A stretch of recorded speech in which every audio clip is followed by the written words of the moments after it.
Boa noite. Vamos a Atos capítulo 20.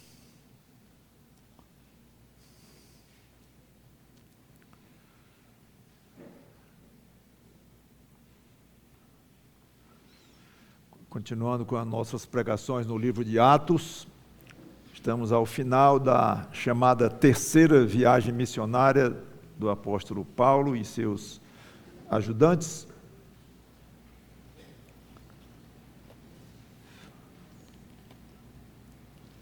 Paulo já está no rumo de se dirigir a Jerusalém, encerrando então essa viagem.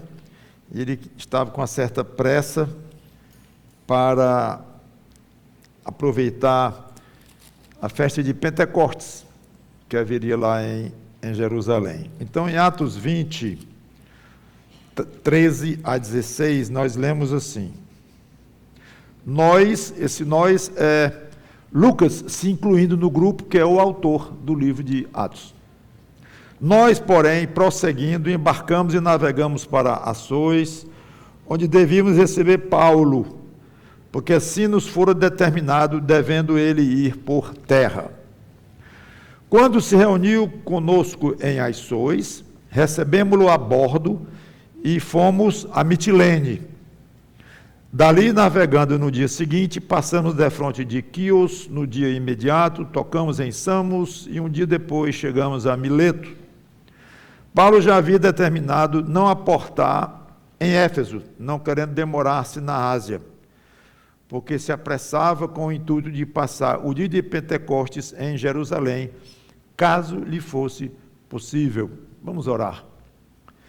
Santo Deus, nosso bom Pai, obrigado por mais uma vez podermos abrir a Tua Palavra e estudá-la, e pedindo que o Teu Espírito nos ajude a aplicar nos nossos corações, e ser com almas não salvas ainda, por falta de um exercício de fé, e de arrependimento da parte de pessoas que precisam da salvação, como todos precisamos quando nascemos, e alguns ao longo da vida tomam essa decisão de pedir perdão e aos pés de Cristo, pois a grande maioria aqui é crente, já passou por este processo, graças te damos por isto, e os que por acaso vierem a ouvir esta pregação, que sigam pelo mesmo caminho. Em nome do Senhor Jesus Cristo te pedimos e agradecemos.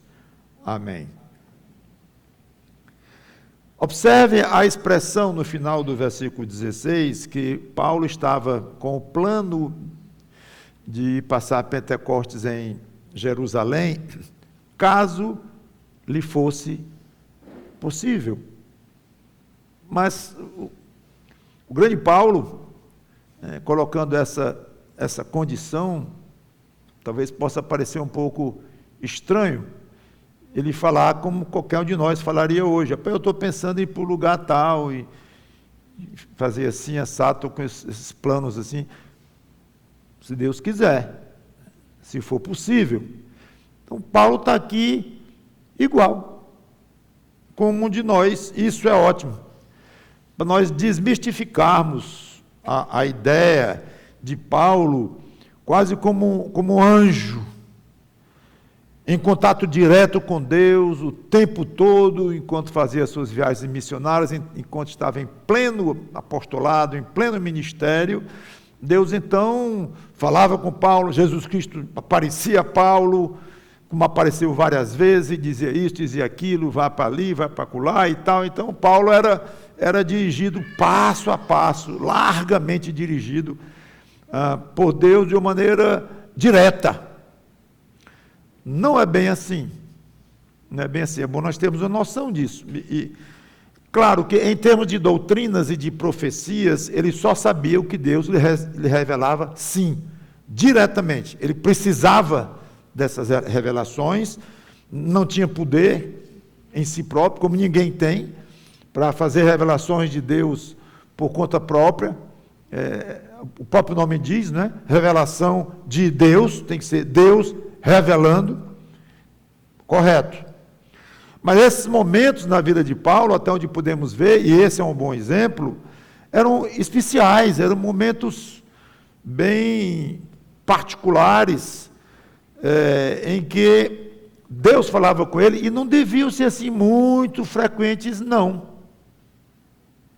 Parece que nas questões que tinham a ver com a vida pessoal de Paulo, eram menos frequentes ainda, essas conversas, ou essas revelações de Deus, essas manifestações sobrenaturais de Deus para com Paulo. Então, ele sabia que cadeias e sofrimentos o esperavam ao final da viagem missionária. Isso ele sabia. Sobre isso ele tinha recebido uma revelação, como nós vamos ver mais à frente. Ele tinha essa certeza que isso ia acontecer, mas não tinha detalhes como isso iria ocorrer, nem sabia se iria chegar a tempo para a festa, como nós vemos aqui. Então, Deus não lhe revelava cada passo da sua vida. O crente deve se conformar em se limitar a crer no que está revelado na Bíblia. Nem um passo a mais, nem um passo a menos. Exatamente o que está revelado. E deve transmitir, mesma coisa, exatamente o que a Bíblia revela. Nem um pouco mais, nem um pouco menos. Estou lendo, falei até no culto de oração recentemente, que eu estou lendo um livro bem espesso sobre o céu. Livro de 900 páginas, parece. E antes eu pensava, a Bíblia não tem material para fazer um livro de 900 páginas sobre o céu, não. Mas não tem mesmo. Então demorei um pouco a enfrentar o livro, e estou lendo. O autor é honesto, e está o tempo todinho dizendo, com muita razão, possivelmente isso é assim assado. Então, nós temos a certeza disto. Aí cita uma passagem bíblica lá, clara. Mas para interpretar essa passagem bíblica, isso significa exatamente o quê? Porque aí puxa Apocalipse e tal, passagens complexas que envolvem um grau de literalidade e um outro grau de uso de linguagem metafórica. Então é muito complicado e explicar exatamente o que é o paraíso, exatamente o que é novo céu, o que é nova terra, o que é nova Jerusalém, comparado com o atual, é muito difícil, muito complexo. Não é que é complexo nem difícil, eu vou dizer de outra forma, é impossível, porque nós não temos revelações suficientes. Mas o que ele insiste, com razão, é que o crente muitas vezes se acostuma com isso. A céu é complicado, não tem revelações muitas, então não aprofundo demais. Aí ele diz, não faça isso não, procure aprofundar, e você vai descobrir coisas que a Bíblia tem, e você nem se deu conta que tinha. Aí vale a pena, ele tem razão nisso aí. Se a Bíblia tem, se está escrito isso aí, saiba, é nossa obrigação até saber. Agora, e além disto, é que não pode, e é onde muitos autores que entram por assuntos assim complicados, eles tropeçam aí, porque eles começam então a embolar o que está escrito exatamente com a interpretação pessoal deles, ou dele que está escrevendo, e aí já fica algo que a gente não pode afirmar com toda a autoridade. Mas como eu disse, tem valido a pena, e ele é cuidadoso, ele está o tempo todo dizendo, isso aqui é o que eu acho, isso aqui é o que eu penso. Não podemos afirmar, mas olha isso aqui, então não é razoável achar isso, está indo bem. Mas sempre naquele norte, naquele ponto claro, eu não quero passar 1 milímetro do que a Bíblia ensina sobre o céu. Posso dar sugestões, sujeitas a estarem erradas, mas eu fico com o que a Bíblia diz. Então, voltando à questão de Paulo, Paulo tinha as revelações de Deus, E o que tinha, tinha. O que não tinha, não use não, Paulo. Não invente. Não crie algo além. Não vá além do que lhe está revelado e que está escrito no Velho Testamento, que é o que ele tinha até aquela época. Nós temos a Bíblia inteira. Então nós não vamos dizer assim, fique no limite que Deus lhe revela de noite, alguma coisa assim. Não cremos que Deus faz mais esse tipo de revelação direta, incluindo doutrina e ensinos e tal, porque já está nas Escrituras. Então, vale a mesma coisa que alguém diria para Paulo com relação a ter cuidado para não ir além das revelações, vale nós estarmos constantemente sendo advertidos. Não ultrapasse o que está escrito. E, na questão pessoal, aí que fica mesmo vago, porque não tem nada. Você vai procurar a idade que você vai para o céu, você pode fazer 10 mil cálculos, e tem gente que gosta disso, nasci no dia tal, o dia tal tem um peso tal, o outro tem um peso tal, e faz umas contas complicadas, e tal, aí vai para o aniversário da avó, diminui da data do casamento do primo, aí vai, dá um jeito de mostrar que ele vai acontecer isso, Cristo vai voltar no ano tal, e usa todo tipo de invenção mesmo, para estabelecer coisas particulares, ou no caso de Cristo voltar, que não está revelado, ou que você vai casar com a fulana. O nome da minha futura esposa vai ser tal, por isso, aí tiram as conclusões. Não faça assim, não faça isso não. Você pode ter sonhado 10 vezes com a mocinha lá bonitinha, que você pensa em casar, ótimo, mas daí para tirar que é uma revelação que Deus está fazendo, e isso, aquilo, não faça isso. Não procure saber o seu futuro, não tem vidente aqui não tem bola de cristal, eu não tenho bola de cristal para saber daqui a meia hora o que vai acontecer conosco. Não temos, acabou-se.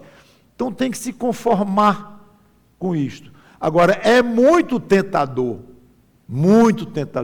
chegar perto de um pastor, um pregador, e disse, tem pastores aí que dizem que a gente não pode prever nada do futuro da gente. Oh, que pena. Eu tenho recebido tanta revelação de Deus. O senhor tem? Eu tenho. O seu pastor não tem, não? Não, é meio tapado. E é. Não, mas eu sei muita coisa que Deus fala para mim, de mim. Eu chamo irmãos, digo, você está destinado a ser assim, assim, assim. Você vai ter o ministério aqui assim, assim. Futuros, pessoais de revelação. A Bíblia não nos dá a menor autoridade para imaginarmos que isso seja de fato vindo do alto, uma vez que temos a Bíblia. Então essa é uma aplicação interessante. Se o próprio Paulo tinha que dizer, se for possível, eu quero ir a Jerusalém, ok? Então continue dizendo a mesma coisa para você, e fique assim, se conforme e não saber o seu futuro particularizado. Você sabe o seu futuro como um crente, e no que a Bíblia, você sendo crente, e o que a Bíblia fala do futuro dos crentes. Claro, então nós sabemos muitas coisas, mas sobre você, CPF tal, nome tal, não sabe. Muito bem. Se nós não temos revelações pessoais sobre cada um de nós, sabe por quê? Porque não é necessário. Porque se fosse, nós teríamos. Então, se Deus quer assim, é porque não é necessário. Muito bem. Então, temos aqui vários detalhes da viagem, onde eles andaram, então não é o caso. Agora, no versículo 17, de Mileto mandou a Éfeso chamar os presbíteros da igreja. Paulo estava voltando, ia pegar um barco para Jerusalém, e passou perto de Éfeso, a mais ou menos 50 quilômetros de distância de Éfeso, onde ele tinha passado 2 anos, até há pouco tempo, durante essa mesma terceira viagem missionária. Então, ele pode ter considerado ir a Éfeso, se despedir dos grandes amigos que ele deve ter deixado lá e tudo, antes de voltar para Jerusalém e depois para Antioquia. Mas ele resolveu, como ele estava com pressa, ele disse, não, vou fazer o seguinte, eu não vou desviar o meu caminho agora, de volta, mas eu vou chamá-los aqui onde eu estou. Então ele chamou os presbíteros de Éfeso, mais ou menos 50 quilômetros de lá, como já disse, e temos agora essa passagem belíssima e emocionante que é o único caso em que Paulo discursa perante crentes. Interessante, né? Temos vários discursos de Paulo, pregações de Paulo, evangelizando para pessoas não crentes, para tentar levá-las a Cristo. Mas mensagem para crentes, para irmãos, é única. Gente, eu falei há pouco tempo de dons, e ao falar do dom de pastor, eu falei exatamente sobre o que está aqui no versículo 17. E eu vou apenas repetir rapidamente, para não chover no molhado, e vamos então continuar. Mas eu acho que vale a pena só recapitular. São 3 nomes que são aplicados aqui para as mesmas pessoas. Os nomes são presbíteros, bispos e pastores. Presbíteros são a mesma coisa de anciãos, que a igreja tinha vários anciãos. Então, esses anciãos são chamados também de bispos sobre todo o rebanho.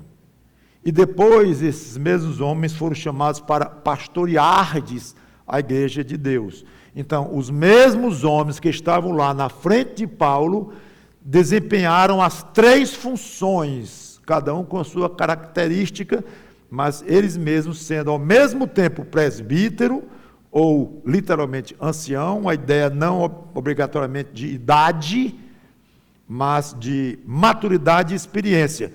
Como a maturidade vem com a idade normalmente, geralmente, quando se falava de ancião, falava-se de alguém maduro ou até já idoso, ok? Mas não quer dizer obrigatoriamente que eram só pessoas velhas. Bispo, que significa supervisor, com a função de supervisionar, ou superintender, ou dirigir. Esse é o aspecto mais organizacional da igreja. E pastor, vocês conhecem bem o que significa tomar conta, cuidar, zelar, especialmente nos lembrando do pastoreio de ovelhas. Então, as igrejas geralmente adotam um dos 3 títulos por uma questão de praticidade, que não adianta, é meio ridículo, né? Dizer os 3 juntos. O presbítero pastor Mauro, o pastor presbítero Mauro, não tem sentido. Então, tem igreja que chama presbítero, o que também é pastor e bispo. Tem outra que chama de pastor, como nós, o que também é os outros 2. E é desse jeito que funciona. Ok? Então, quando olhar para um pastor, a ideia de pastor, ele é ao mesmo tempo presbítero e é bispo. Voltemos então, 18 a 21. E quando se encontraram com ele, disse-lhes, agora Paulo está em Mileto, falando para os anciãos, pastores, bispos de Éfeso. Eram 2, eram 3, eram 8, eram 10, não sei. Paulo agora com a palavra. Vós bem sabeis como foi que me conduzi entre vós em todo o tempo, desde o primeiro dia em que entrei na Ásia, servindo ao Senhor com toda a humildade, lágrimas e provações, que, pelas ciladas dos judeus, me sobrevieram. Jamais deixando de vos anunciar coisa alguma proveitosa, e de vou-la ensinar publicamente, e também de casa em casa, testificando tanto a judeus como a gregos o arrependimento para com Deus e a fé em nosso Senhor Jesus Cristo. Paulo resume em 3 pontos, claramente delineados, a forma como ele trabalhou, se comportou em Éfeso. Primeira, serviço de Deus. Segundo, serviço aos irmãos. Terceiro, pregação do Evangelho. Com relação ao serviço a Deus, ele diz: estive o tempo todo servindo ao Senhor. Na realidade, tudo que nós fazemos, nós crentes, e se estamos ligados com isso, e se isso vem de fato do coração, tudo que nós fazemos ao próximo, crentes ou não crentes, com um objetivo tal dentro do reino de Deus, ou um outro tipo de objetivo, é missões, é dirigindo alguma entidade, o que for. Tudo se resume em serviço ao Senhor, obviamente. Mas Paulo destrincha um pouquinho aqui, quando ele diz aqui, primeiro, como que respondendo à pergunta, servindo ao Senhor como? Me dá uma dica, apóstolo Paulo, de como eu devo servir ao Senhor. Com toda humildade. Embora apóstolo de Jesus Cristo, feito apóstolo como um fora de tempo, como ele mesmo disse, poderoso em obras, com grande autoridade, Paulo era humilde. Já fica uma lição boa aqui. Ninguém deixe de ser humilde porque tem, em termos de igreja, porque tem um cargo alto e muito poder na igreja.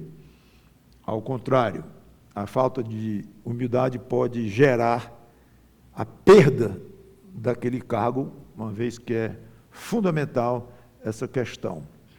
Então, não se deve misturar aqui a humildade, é bom lembrar isso aí, não significa falta de autoridade, não significa ser rigoroso com o que é certo, com o que é justo, com o que é verdadeiro, e mesmo sendo duro, quando e se necessário, uma coisa não anula a outra absolutamente. Então, ser humilde não é deixar que os outros passem por cima, não é deixar de comandar, de dizer o que precisa ser dito, fazer o que precisa ser feito, absolutamente. Humildade mais é uma questão de interior, é uma coisa íntima, que claro, isso sai para fora através de muitas coisas, mas basicamente é dentro. Então, humildade sempre, e não somente na igreja, mas onde quer que você esteja, o ambiente que você frequenta, a sua condição financeira, um cargo que você ocupa em algum departamento público ou numa empresa que você fundou e está muito bem sucedida, ou será um dia lá na frente, seja como for, ou numa posição acadêmica em que você é muito inteligente, mais do que a média, claramente mais do que a média das pessoas ao seu redor, seja qual for a situação, você tem algum tipo de poder financeiro, qualquer coisa, qualquer tipo de poder, não ligue isto com alguma coisa pessoal sua, a ponto de você se sentir arrogante e perder a humildade. Continue sendo humilde. Jesus Cristo tinha toda a autoridade no céu e na terra. E ele disse que era manso e humilde de coração. Então, nunca esqueça a humildade do apóstolo Paulo. Ele diz mesmo, trabalhando com toda humildade. Ah, pastor, eu sempre ouvi que quando alguém diz assim, eu sou humilde, ou falta da própria humildade, já deixou de ser humilde. É um princípio bom você ter cuidado em falar da sua própria humildade. Eu reconheço que é delicado, eu sei disso. Mas você pode ver, por outro lado, que não é proibido, não é pecaminoso dependendo do contexto, da forma com que está dizendo, para quem você está dizendo, com o propósito com que você está dizendo, não. Começa com Jesus Cristo. Eu sou manso e humilde de coração.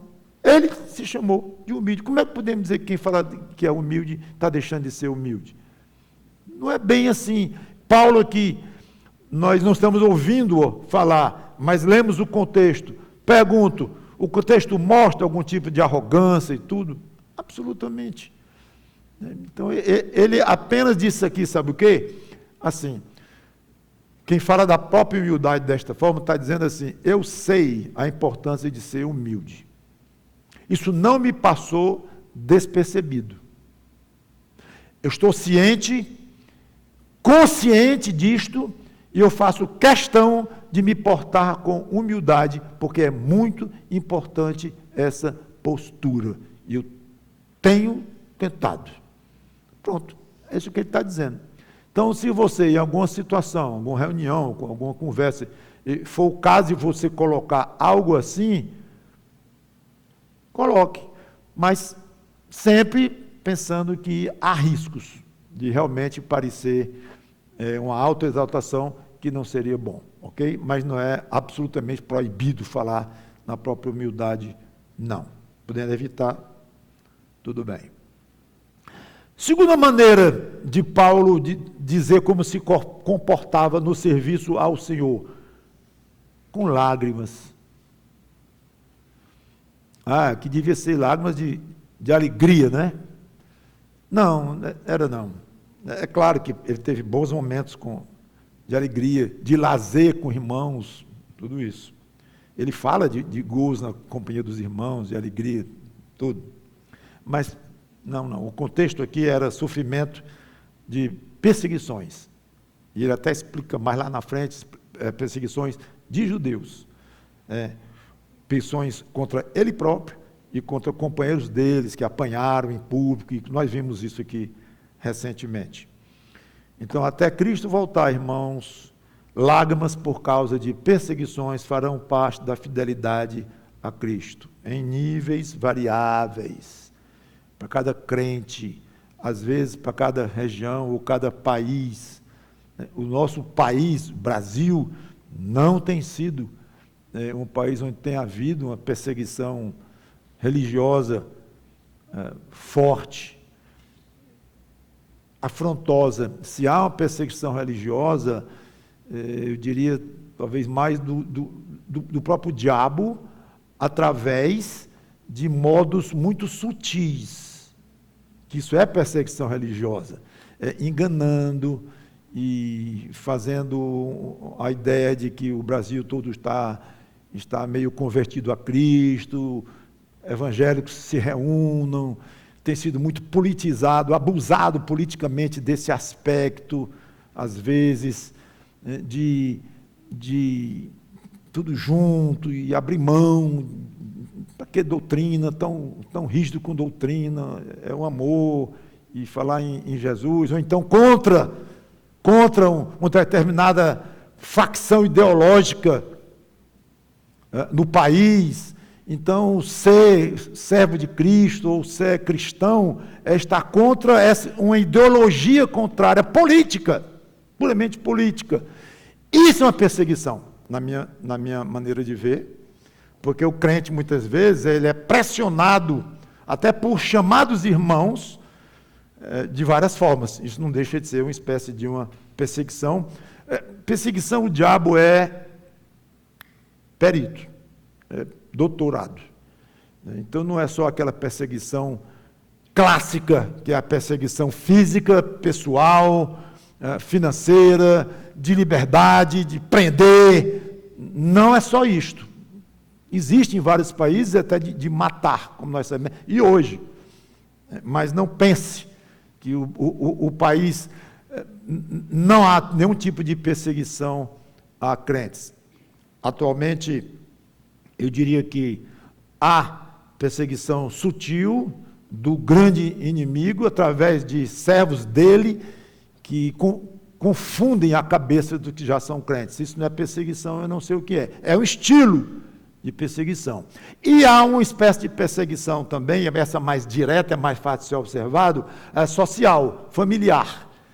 Pessoas que se convertem, a mãe não se conforma, o pai não se conforma, a família, isso ainda existe, forte, às vezes. Então, há choques grandes, e não se aceita aquilo, isso gera um tipo de perseguição, não também física, envolvendo liberdade pessoal e tal.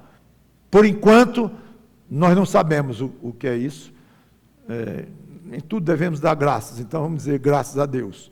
Por outro lado, é bom lembrar que quanto mais perseguição, mais o país, mais os crentes se tornam fortes, e eles são testados a fogo, mesmo e se tornam extremamente poderosos na fé.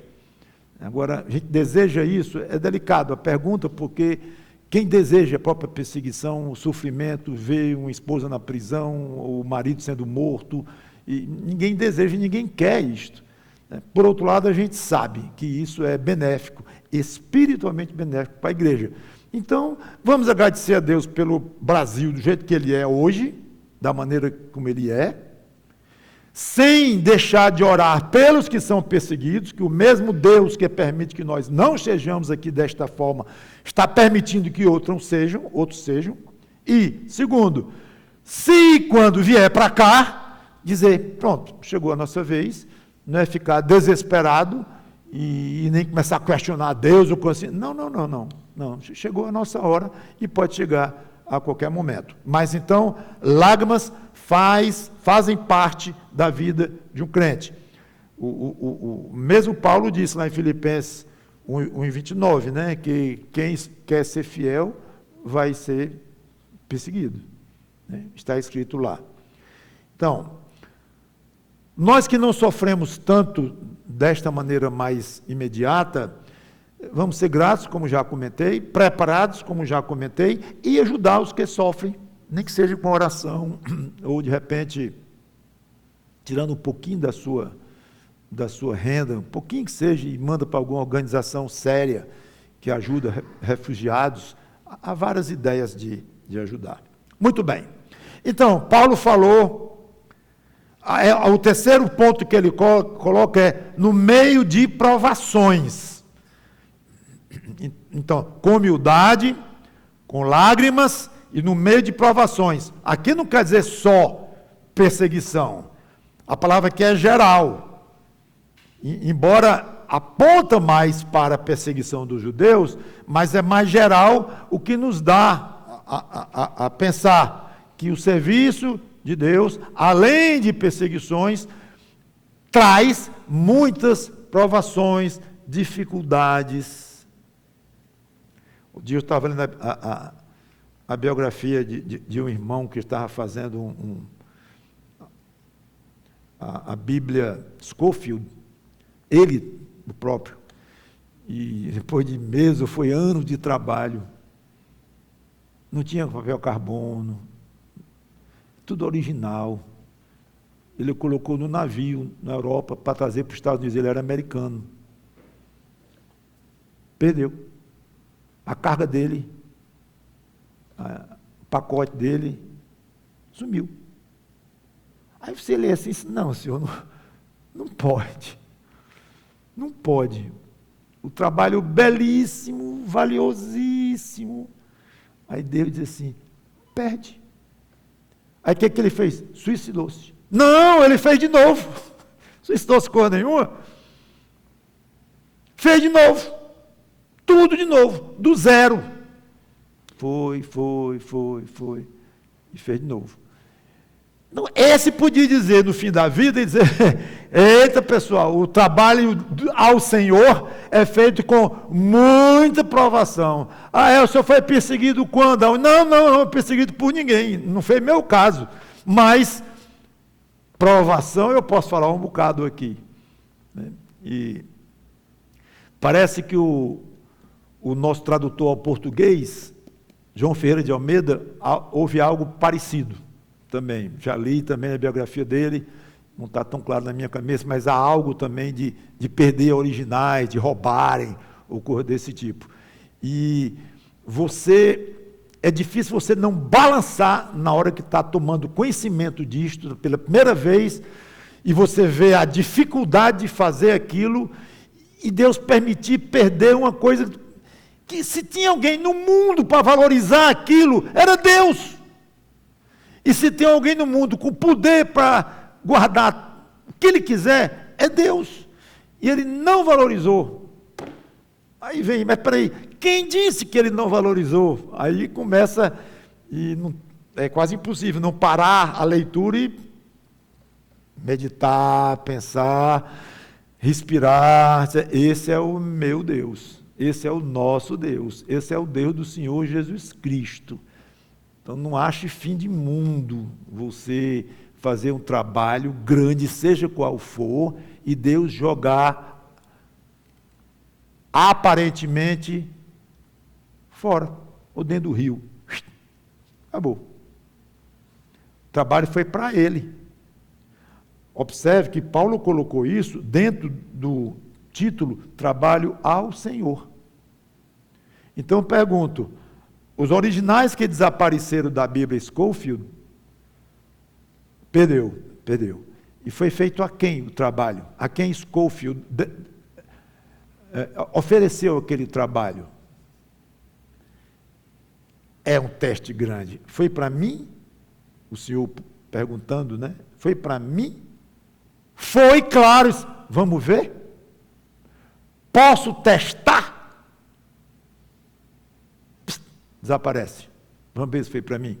O fato de ter desaparecido mostra que o seu trabalho a mim morreu, ou foi afundado no rio, ou levado por um ladrão, ou pegou fogo. O seu trabalho a mim, o do registro dos meus livros, do seu trabalho a mim, foram abalados com a perda do seu original? Não. Então está chorando por quê? A rigor, gente, é assim. Então, quando a gente começa a pensar um pouquinho mais, parece que Deus tem razão.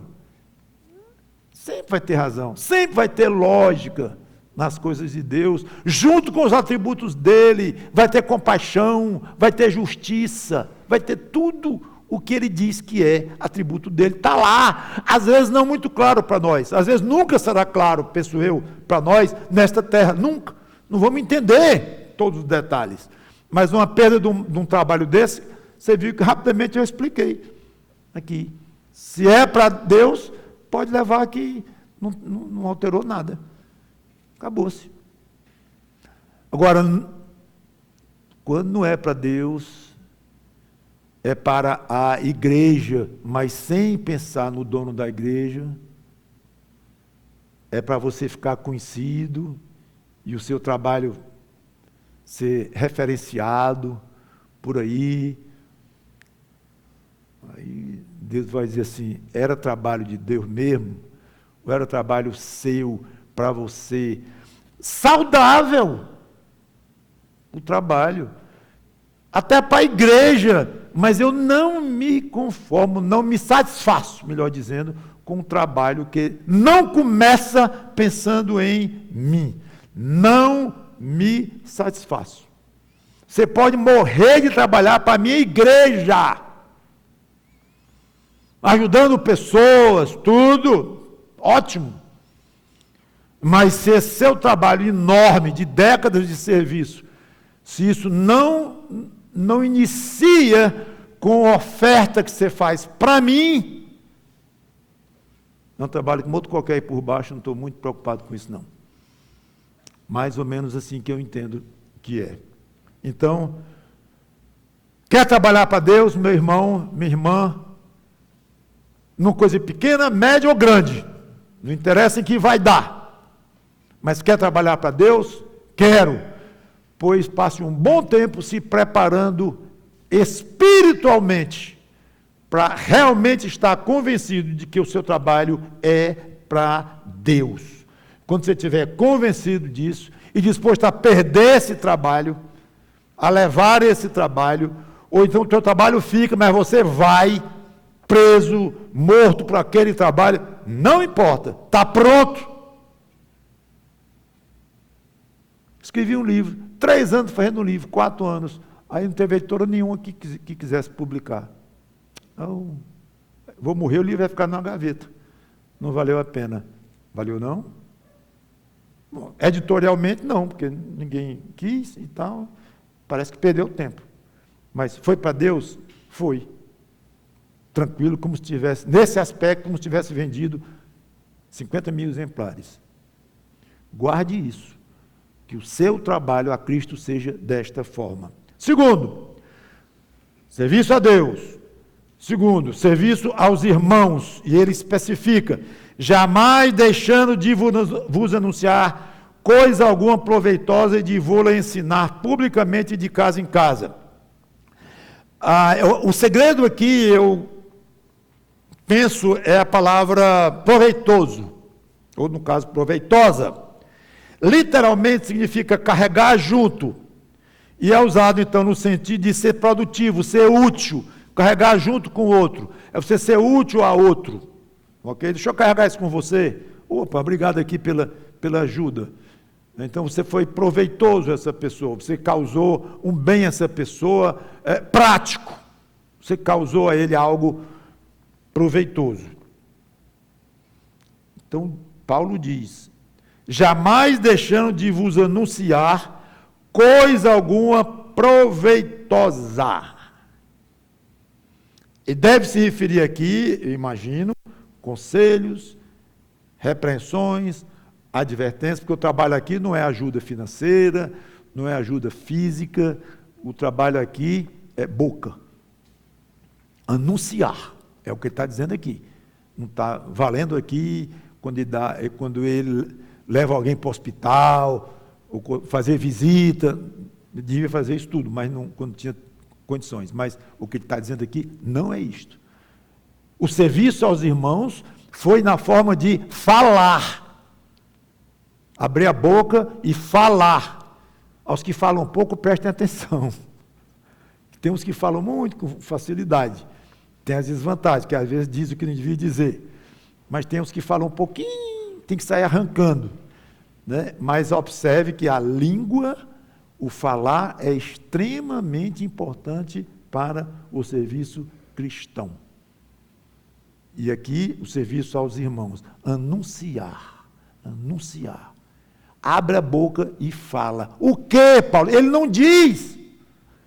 Ele generaliza. Qualquer coisa. Qualquer coisa, pai. Qualquer coisa. Eu estava pronto para anunciar, falar. Qualquer coisa para vocês. Aos irmãos. Qualquer coisa. Ah, tem um detalhe. Qualquer coisa proveitosa. Ficou tapeado a noite toda. Não era comigo, não. E falar das coisas, falar do time da hora, falar da política. Não, podia até falar, né? Claro. Mas não era o que ele encaixava como serviço aos irmãos. Por quê? Porque falar de política, falar do tempo e tal, não é proveitoso para coisa nenhuma, em termos espirituais. O que é proveitoso é conselho, exortação, repreensão, apoio de palavras a alguém necessitado. Ah, tem muitas formas de ajudar alguém com as palavras. Qual é o seu grau de de falar, anunciar coisas proveitosas aos irmãos? Olha, é muito bom que a pessoa seja simpática, risonha, agradável, falando de coisas amenas, mas isso é muito pequeno se não transmitir alguma coisa de útil, de proveitoso. Então, ficar falando de futebol o tempo todo, falando de alguma coisa da terra mesmo, o tempo todo. É bom que fale, mas seria muito curioso se você, de repente, a IA vai responder isso breve. A IA tudo resolve tudo, né? De repente você vai dizer, quantas horas do que eu falei, você gravou tudo, claro. De quantas horas do que eu falei coisas proveitosas. 10%. 10, dona Iá. Iá é inteligência artificial, vocês sabem, né? 10%, 10. O resto foi, como temos uma expressão que diz assim, jogar a conversa fora. E quem fala coisa proveitosa, joga a conversa dentro da cabeça do outro, do coração do outro, do espírito do outro, das necessidades do outro. Agora, jogar a conversa fora é fácil demais. Rir, conta piada, agradável, mas fica nisso mesmo. O crente não tem muito tempo não, gente. Você vai morrer breve. Pastor, não diga uma desgraça dessa. Desgraça? Como é que o senhor sabe que eu vou morrer dentro de uma semana? Eu disse uma semana? Eu disse breve. Sim, mas se for daqui a 50 anos, não é breve. É! Comparado com a eternidade, é brevíssimo. A Bíblia diz. É como uma florzinha que cai hoje bonitinha, amanhã está toda murcha, acabou, a neblina está fechando tudo, de repente abre tudo. É rápido, é fugaz, e não se sabe quando é. Então, nesse sentido, o crente faz muito favor a si mesmo, se ele se convence, a minha vida é breve, e eu não tenho tempo. O crente muitas vezes gasta o tempo dele como se fosse infinito. Gasta. Você não tem muito tempo para gastar, não. Proveitoso, faça o que é proveitoso. Você está lendo o quê? Quantos por cento do que você lê tem proveito para a sua alma? Pense nisso. Você conversa com seu esposo, sua esposa, é proveitoso, no sentido mais profundo. Pense nisso. Às vezes o crente gosta de conversar muito coisas mais profundas e tudo, fica só. Ou quase isso, porque quase não tem. Chega numa roda, noutra, a conversa toda assim. Aí o modelo do último carro, tu viu o modelo do carro? É o BRC, não é C não, é D. É C, não, D. C foi no mês passado, agora é o D, porque até assim, aí dá uma aula de carro novo. Ótimo, pode dar aula de carro à vontade, muitas coisas assim. Sabe o último aplicativo que saiu? Aí, sabe tudo. Gente, isso não vai lhe equipar para ser proveitoso para o outro. No sentido bíblico de proveitoso, sério, correto. Não é dizer o que você pensa das coisas, não, meia doidado. É o que você pensa com base em estudo, base em leitura. É muito comum você ver um crente que começa a falar, dizer, porque, pastor, o senhor sabe que, eu digo, eita, aqui vem. Aí, vá. Olha, assim, tem furo aqui, furo ali, tem uns 4 aqui logo, direto. Mas não vai discutir, que não adianta e tal. Acontece demais. Porque não tem uma coisa consistente para ser proveitoso. E ele diz aqui, jamais deixando... Qual é o versículo que nós estamos? 20. Jamais deixando de vos anunciar coisa alguma proveitosa e de vô-la ensinar publicamente também de casa em casa. Então, esse jamais deixando mostra que ele não recuava diante de perigos, de obstáculos, não. Ele não estava como se fosse nadando tranquilamente num lago, bem pacato, sem vento, nadando gostosamente. Não, a ideia aqui é de nadar contra a correnteza. Eu estou pronto, sempre estive pronto para anunciar coisas proveitosas, jamais deixando de ensinar publicamente, de casa em casa, e dizendo coisa proveitosa. Ou seja, ele tinha 2 tipos de criar oportunidade para falar.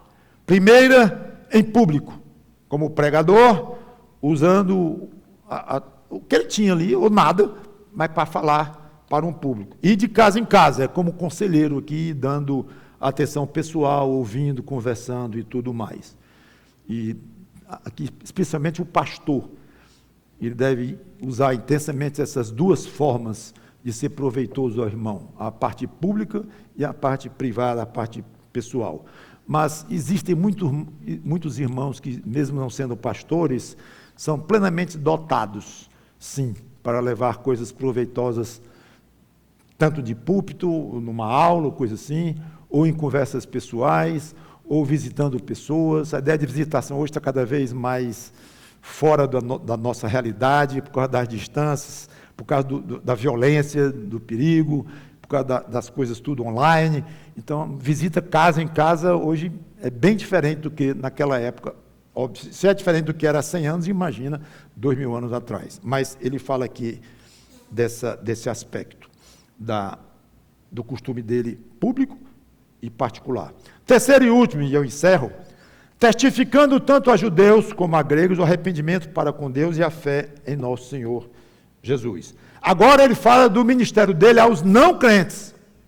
Então ele falou do serviço a Deus, falou do serviço aos irmãos e agora do serviço a não irmãos, ou seja, testificando, falando de Jesus Cristo para aqueles que não eram salvos. E, curioso a ideia de testificar é dar testemunho e falar de uma coisa que você viu, o que você tem conhecimento próprio. Então, quando um crente dá testemunho de Jesus Cristo, ele está falando de alguém que ele conhece. Um crente realmente, um verdadeiro crente, é algo que ele conhece. Pense sempre nisso. Já vi gente dizer, eu vou falar, eu não sei falar direito, e se alguém me perguntar, uma rodinha lá de amigos, e eu não sei o que dizer, para. Você é crente? Sou. Tem dúvida? Não. Então, se você é crente, é válido dizer que você conhece a Cristo pelo Espírito Santo? É válido. Dá para você falar do que você conhece de Cristo? Ou é zero? Não, zero não é porque eu sou crente, então pronto. O que você conhece de Cristo? O que você conhece de Cristo? Fale. Agora, por favor, diga o que tem na Bíblia. Não vai criar coisa que você acha que conhece dele, não. Biblicamente falando, diga o que você conhece, se você é um teólogo, ou dar uma aula para os colegas ou para os companheiros. Não. Diga o que você... Como é que fez a conversão, hein? Diga aí. Foi assim. Pronto, falou, testemunhou, falou do Evangelho. Agora, um resumo valiosíssimo da maneira como Paulo aqui fala de uma maneira muito, muito sucinta do que ele dizia para o não convertido. Duas coisas, que inclusive eu bato muito nesta tecla. Arrependimento, necessidade de arrependimento e o exercício da fé. Arrependimento hoje é muito fora de moda, vocês sabem disto. Nas pregações, muitas pregações que se ouve por aí, nem se fala na ideia de arrependimento, pode ser politicamente incorreto. Né? Os woke não vão gostar muito disso, porque você está sugerindo, insinuando que eu não sou salvo, você está insinuando que você conhece o meu estado eterno, e isso é cheio de coisas e tal. Então, quando você diz para eu me arrepender, como é que você sabe que eu tenho do que me arrepender, seu presunçoso? Não diga assim, não. Então, hoje está tudo muito assim delicado. Então, dizer assim, se arrependa, é preciso um pouco de coragem, para dizer hoje. Mas tem essa coragem, porque Jesus mandou se arrepender, Paulo mandou se arrepender. Então, não há pregação do Evangelho se não incluir a necessidade de arrependimento. E, claro, o exercício da fé. O exercício da fé, eu não jogo ênfase praticamente, porque eu sei que todo mundo fala nisso. É preciso ter fé em Jesus Cristo. Fé em Jesus, eu sei. Ele pensa que sabe, mas também não sabe. É bom explicar essa questão de fé, como alguém diz, eu tenho fé, dessa vez eu passo no exame. Não usa essa palavra fé, não. Diga que você tem esperança, você tem vontade, você tem um sonho de passar, mas fé... Eu tenho fé. O pior é que às vezes eu digo assim, eu tenho fé em Deus que eu passo no exame. Ai. Como é que foi o exame? Tirei 2. Era preciso quanto? 6. Passou? Obviamente não. E o que está faltando? É a fé ou é Deus? Mas tudo bem, eu reconheço que, na maior parte das vezes que um crente fala para o outro do Evangelho, inclui a necessidade de fé. Espero que você explique bem que fé é esta. Agora, arrependimento eu acho que muitos não falam. E não esqueça de falar, é fundamental. Aí diz, e a fé em nosso Senhor Jesus Cristo, ele termina assim, esse texto, que eu vou continuar depois, mas é interessante, ele não diz fé em Deus, viu? Ele diz fé em nosso Senhor Jesus. Claro que a fé em Deus está incluída, né? Mas muitos dizem que tem fé em Deus. Quando você pergunta um pouco mais sobre esta fé em Deus, você não vai demorar muito a notar que é meio vago, como ouviu talvez dos pais e tal, é muito comum, fé em Deus, tem fé, até por causa da expressão, como eu acabei de dizer, tenho fé em Deus, isso, aquilo, então é muito comum.